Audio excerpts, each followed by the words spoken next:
Hey, you ever been to Chancellor Park? That's where I live. My name is Tavin Dillard, and I live in a trailer park called Chancellor Park, and I mow lawns. I'd like to introduce you to my town. I've been making YouTube videos since about 2006, and then I've transitioned over to other platforms like the TikToks and the whatnot. But here on this podcast, I'd like to clue you into what's going on with me here lately. And this is like the pre-introduction. Now I'm going to send it off to myself for the real introduction.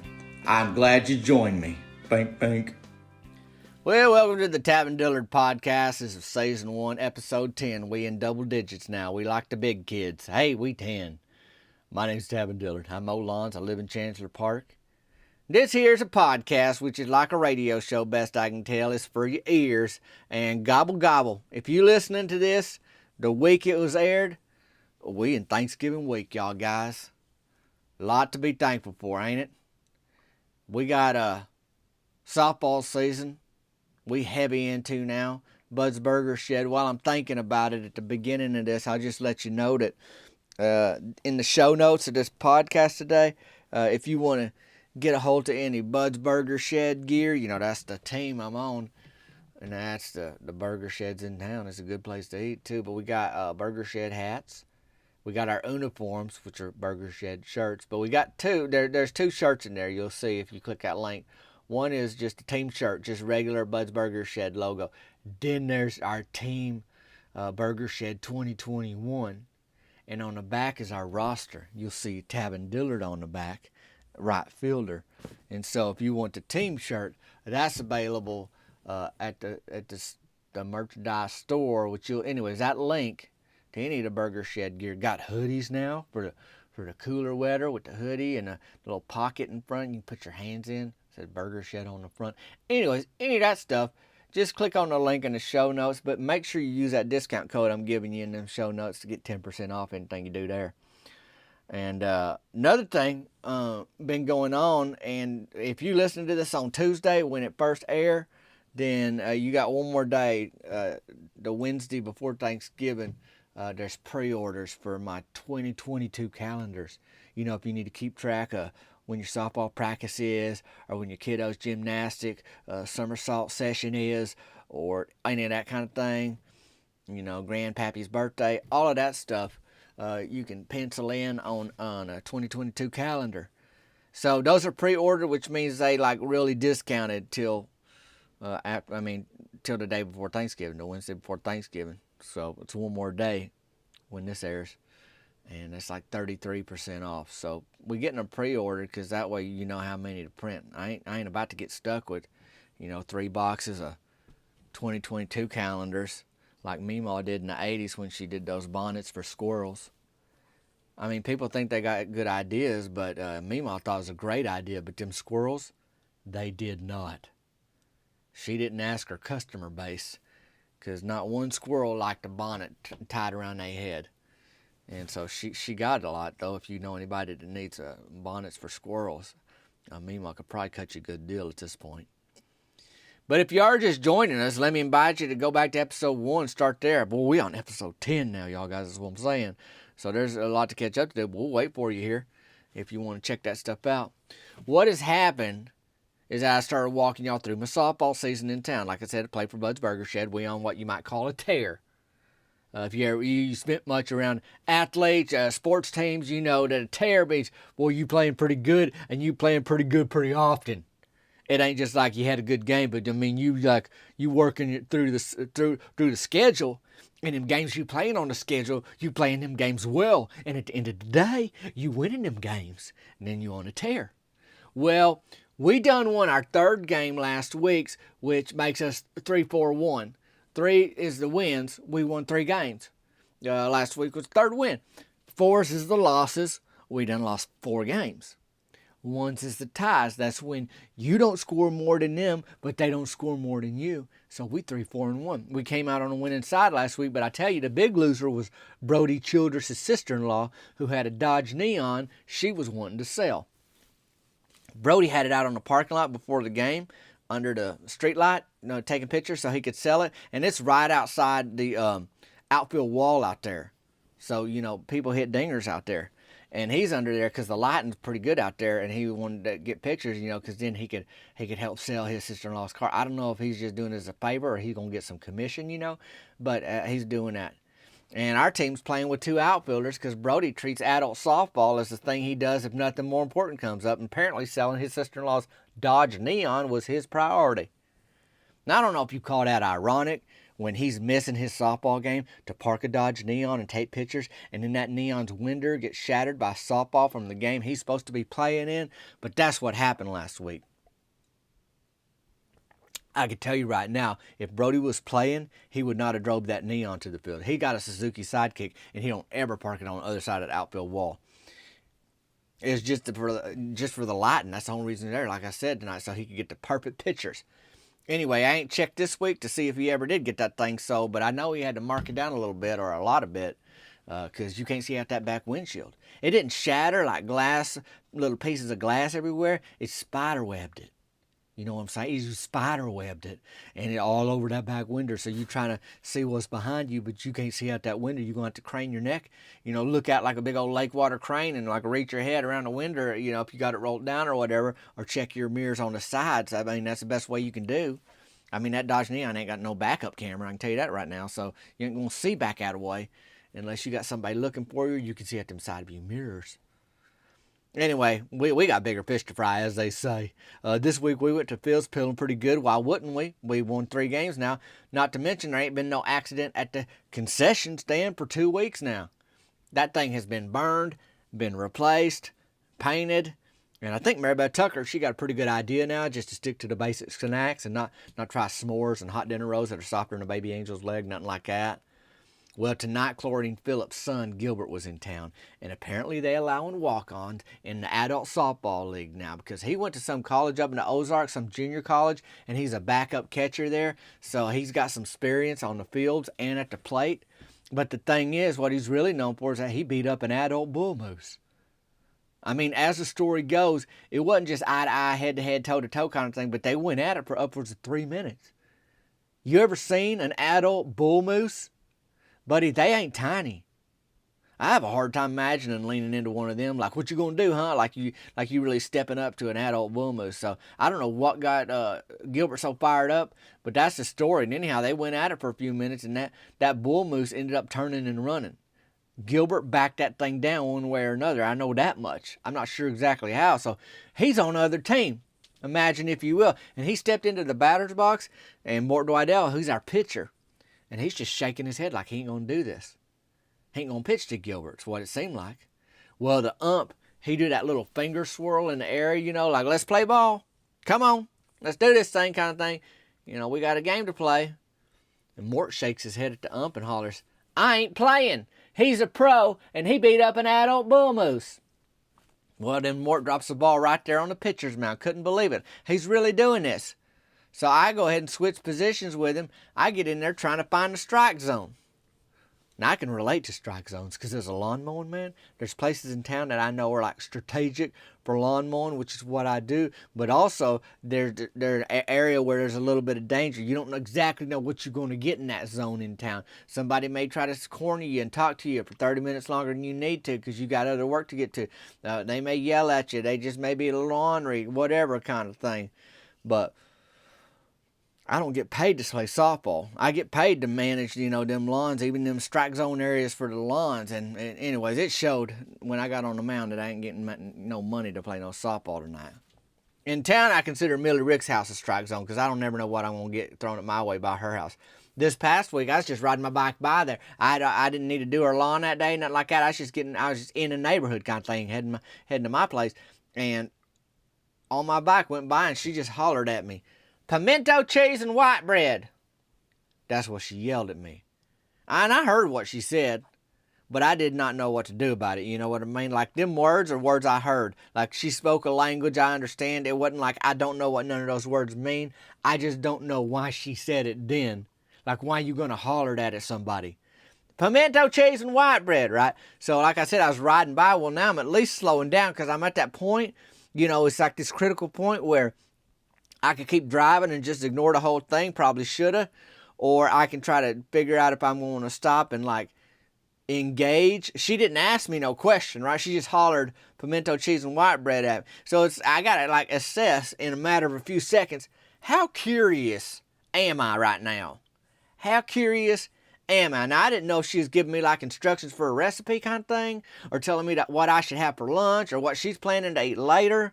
I just didn't know. So I said, "What about it, Millie?" So then I had to stop my bike. Because now I ask a question, I'm going to wait to hear what she said. And she said, "That's the cure for everything."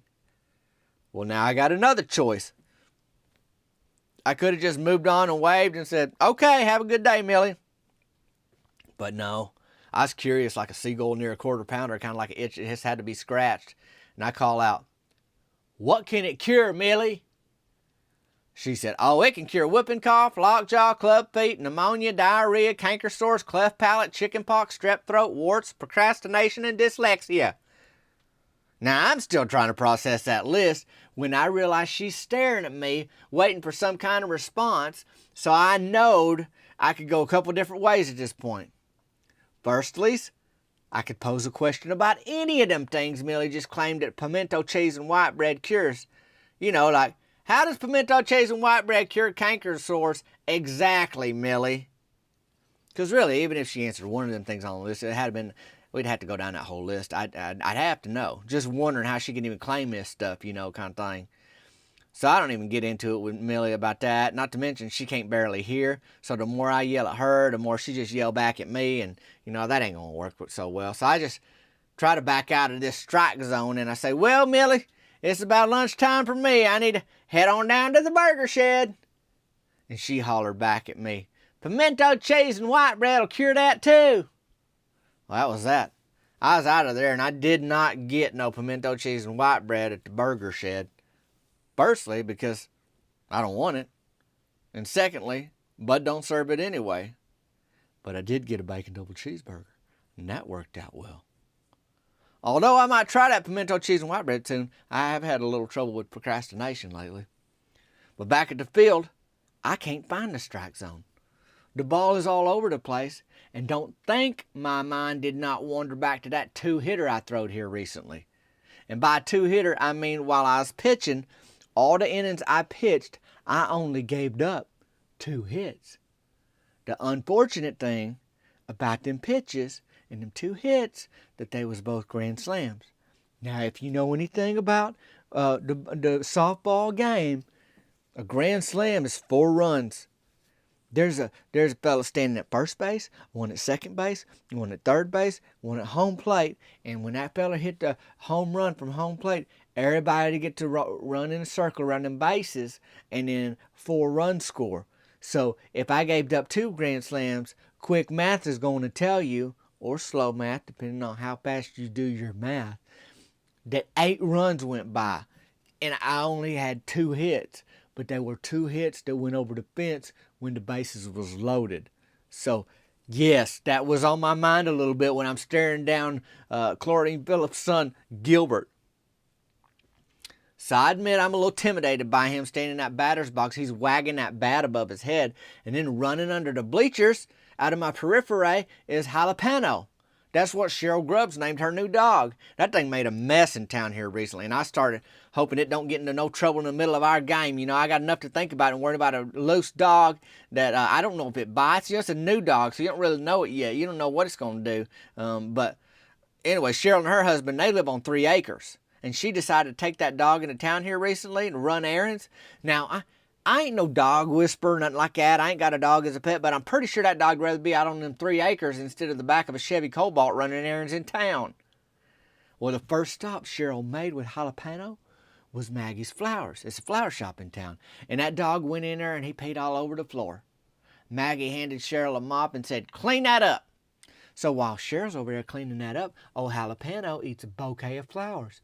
Chrysanthemums, marigolds, daisies. I don't know all my flowers. But you take one of these kind of flowers, you take one of them kind of flowers, you put them kind of flowers together and make a bouquet. Well, that dog, Jalapeno, munched the top of them flowers, then they's just stems. And people don't go into flower stores to buy stems. It's like buying just a little bundle of sticks. You don't do that. And that dog ate the burger Maggie left sitting on a counter, so it ate flowers, it ate a burger. It had to be full by the time it got out of there. I bet Maggie couldn't get Cheryl and Jalapeno out there fast enough. Just like, scoot on out. I'm sure if Cheryl wasn't done mopping that floor, she didn't care anymore at that point because now, Jalapeno's eating like the prophets. Next, Cheryl went to the bank, and that dog followed her in there, and it knocked over a water cooler. Flooded the entranceway to the bank, water all on the carpet like squish, squash, squish, squash. Dorothy Atkins, older gal in town, walk in the bank. She got on them orthopedic shoes. They get soaked, and them don't look expensive, but they are. And Cheryl says, I just needed to get the dog out. The dog just needed to go out, stretch its legs kind of thing. I said, Cheryl, that dog was on 3 acres. It was out. You turned this whole afternoon into like an after-school special with dog hijinks and whatnot like that away. Get that Chevy Cobalt home, Cheryl. But apparently tonight she still thinks that doggy need to see the town, so it's running loose at the softball fields while I'm on the mound thinking about trying to pitch to Gilbert, Chlorine Phillips' son, who beat up an adult bull moose. She got Jalapeno running the softball fields, and I see her hoofing it after him, which means he ain't in control. He ain't attached to the leash. The leash is attached to him, I will say that, but ain't nobody holding the leash, put it that way. He done broke loose kind of thing from Cheryl's grip. Well, unless Jalapeno going to decide to slow down or stop, Cheryl ain't got no chance. About that time, JT Whitlow hollered at me, Tavin, you going to pitch that thing? I zoned out there for a minute, buddy. Maybe it's 2 minutes. I don't know. I was just thinking about that whole mess that Jalapeno could be in and then reliving what already had happened with Jalapeno this week in town. And I think my team was probably thinking I was just about to chicken out like Morton did and just drop the ball and walk off the mound. But that wasn't it at all. I was in it to win it, but I was just dazed, just daydreaming out there. So I tossed one down the middle. Gilbert's ready. He turned on that ball so hard. He sends a screaming line drive down the third base line, and it finds Rusty Tidwell's shin. So hard. It sounded like somebody bounced a cue ball on a driveway. If you get popped in the shin by a horseshoe or a softball, it'll take you out for a day, maybe longer. Hurts so bad. Just hearing the sound hurts you if you're standing nearby and it wasn't even you that got hit. Kind of how I felt. Now Rusty Tidwell, he's our most athletic team member. He's a beast, and there ain't nothing you can do. And Chlorine Phillips' son Gilbert lines a screamer off your shin. All you can do is what Rusty did, which is go down like a newborn fawn on a frozen pond. So we moved JT Whitlow over to third, but honestly, we was out of it the rest of the game. They's done in our head. You got a ringer like Gilbert up at the bat. Then you got a dog like Jalapeno running over the fields, and then they take out your best player, Rusty Tidwell. It's like, there wasn't much we could do. They got in our head bringing him like that away. So we just tried to finish the game best we could, and tonight the best we could was 7-2. They pushed across 7 runs. I think Gilbert was responsible solely for like 5 or 6 of them runs, and then we just got them 2. And Myron Curtis, of all people, decided to give a pep talk after the game. He was saying how we got to man up and you can't just walk away when you scared. Mort kind of had his head hung down, at that part. And I don't know if Mort didn't pitch because he was really that scared, or if he thought that the ump would say, once Mort took his stand and dropped the ball, walked up the mound, the ump would say, no, Gilbert, you can't stay. You ain't on that team. You ain't even signed up in this league. But whatever his reason, they let him play, and it sure was a bad look on Morton now, just like he gave up on his team. About that time that Myron was really letting us all have it about being a man and manning up and taking care of your business, his girlfriend Mary Beth Tucker hollered at him and said, my mama's waiting for us down at Bickham's all-you-can-eat catfish buffet. We got to get. So they got out of there. Then like this little 10-year-old fella or something, he's all winded. He's holding Jalapeno's leash, trying to return that dog to Cheryl. I think she offered like a bag of Skittles or something. Not a bad deal, really. I told her she needs to get that lad a snow cone at least and leave that dog out on that 3 acres. I mean, Skittles all right, but, the amount of running that little fella had to do, and as winded as he was, a little refreshment like a snow cone might have done the trick. But she not careful, that dog going to run and keep on going, though. That Jalapeno may not, it may be too hot to hold on to. You see what I did there? But if you are keeping track, though, after tonight, we's 3-5-1. 1-3, lost 5, tied 1. Was it fair, them bringing in a ringer like Gilbert? No, sure wasn't. Do we make excuses, though? Kinda, actually. Yeah, I'm over it, I guess. I'm over it for tonight. And the way I know things go is that these things have a way of, working themselves out. I just got to stay healthy and hydrated this week. I don't want to get into a food coma after Thanksgiving, but no guarantees, and show up ready to play. So our game this next week's going to be Friday, because, we ain't playing games on Turkey Day, Gobble Gobble. But if you're interested in any of that Burger Shed gear, check out the link in my show notes and check out that discount code for you. Now, if you want to pre-order a calendar, that link's there too. The pre-orders just go for another day. They go to the Wednesday before Thanksgiving, so ain't much time if you ain't done that. But you check that out if you want to. Maybe I can't beat up no adult bull moose, y'all guys, but I can put hurting on a Dr. Pepper and a little turkey and gravy, and I probably do all that coming up this week. I mean, that's the plan at least. So I tell you, if you ain't had a backup catcher from a junior college line of softball off your shin this week, you having a pretty good week. I sure appreciate y'all hanging out with me on this podcast. We made it to 10. We made it to 10 episodes. Appreciate y'all joining me this week. Hey, if you could, I think I got like 82 ratings on the iTunes, if you listen to it on the iTunes. Wherever you at, if you could rate this thing, it'd be good to get that up to 100 reviews on the podcast. That way, it helps people say, hey, maybe I should listen to that. And then as that happens, as the audience grows, I can keep going here too. I'll keep, doing maybe another season after this one. So there's going to be, I'll tell you all this right now. There's 14 episodes in this first season of my podcast. But a little secret, bink, there's going to be a 15th, a very special 1-hour Christmas podcast episode the week of Christmas. It's probably coming out on December 22nd, I think. So I'm excited about that. I think it'll be a hoot. It'll be like a bonus episode for season 1, because I'm going to do my usual Tuesday, and then that, which I think is December 21st, and then on Wednesday the 22nd, 1-hour Christmas podcast episode. That's the truth. Me and you, the only ones that know that right now. I ain't told anybody else. So, share that information. It ain't got to be no secret. But I'm telling you right now, only a few people know, or just me and you, really. So thanks for joining me this week, y'all guys. Happy Thanksgiving.